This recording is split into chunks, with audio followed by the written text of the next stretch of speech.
I'm at Harvard University in Boston, where Samuel Myers is a leading researcher at the forefront of looking into the impact of climate change on the world's food supply. In 2014, he published a report that found increased levels of carbon dioxide lower the concentration of vital nutrients like zinc, iron, and protein in staple crops like corn, wheat, and soybeans. Now, in a new report, he's quantified who will be most impacted. And sadly, it's the world's most vulnerable. What does your research tell us about rising levels of CO2 and their impact on our food sources?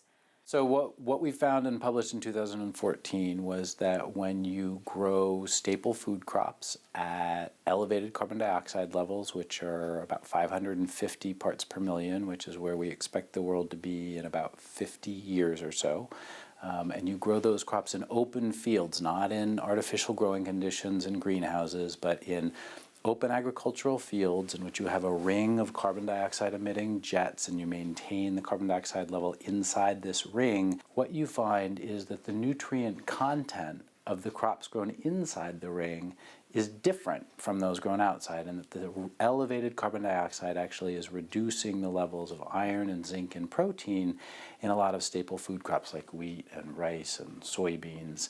Which crop is the most impacted by this phenomenon? So we're seeing across the board sort of in these grains 5 to 10% reductions in iron and zinc and protein.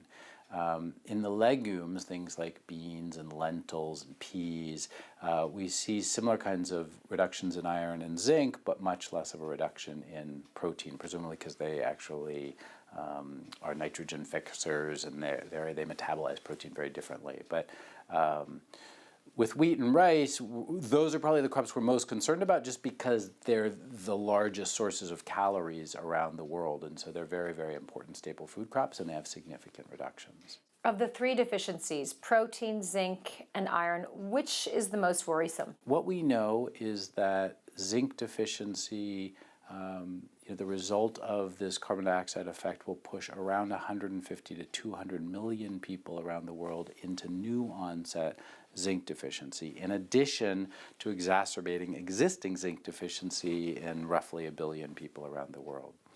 With protein, the numbers are fairly similar. Around 150 million people get pushed into new onset of protein deficiency, and there are hundreds of millions of people who already experience that deficiency who will be in worse straits. With iron, it's a little more complicated than just calculating the number of people experiencing deficiency, and that's because iron metabolism is more complicated. And so we didn't try to model deficiency with iron. What we asked was how many people are vulnerable, and we defined vulnerable as women of childbearing age who don't do well when they're iron deficient and have increased rates of maternal and neonatal mortality, and children under 5 who experience higher rates of mortality and reduced IQ and anemia. And we were pretty surprised to find that it was about 60% of all the women and children in the world meet those two conditions. So the bottom line is, in every instance, we're talking about hundreds of millions of people experiencing new deficiencies, and even more people experiencing exacerbations of existing deficiencies because of the carbon dioxide we're putting into the atmosphere. Which populations are most vulnerable to these kinds of crises? The people who are vulnerable are people that tend to be poorer populations that have lower amounts of animal source foods in their diet. They're geographically located in more in South Asia and across Africa, including Northern Africa. They tend to rely on crops like wheat and rice as critical sources of iron and zinc and protein, and they tend to have less diverse diets. What, in your mind, can be done to really tackle this problem? Primary prevention is we got to stop dumping carbon dioxide into our atmosphere. We got to do that for a whole lot of reasons, but this is one of them.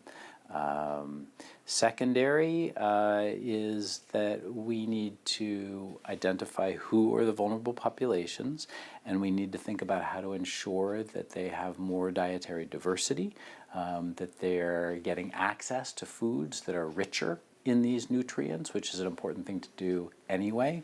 There's certain things that we can do, like fortification or supplementation, where we give them iron or zinc supplements. Biofortification, developing crops that are particularly rich in these nutrients. Do you support the use of genetically modified crops? Genetic engineering, in many ways, that's what we've been doing for hundreds of years. When we breed crops, we alter the genes of those crops.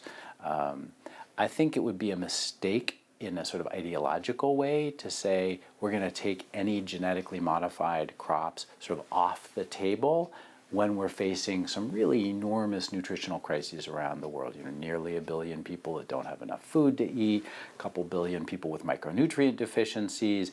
And I don't want to be the one facing a mother in Mali whose child has just died from zinc deficiency to say, well, we had to take, genetically modified crops off the table for sort of ideological reasons. So I think we need every arrow in our quiver, and I think genetic modification of crops may be one of those arrows, but I think there are a lot of other things that we can do as well. And I do think that we need to be pretty careful in how we regulate genetic modification of crops and make sure that we're doing it in a safe way. That was Samuel Myers, principal research scientist here at Harvard University's Center for the Environment. He says despite the formidable challenges facing the world's food supplies, he remains cautiously optimistic we can figure things out.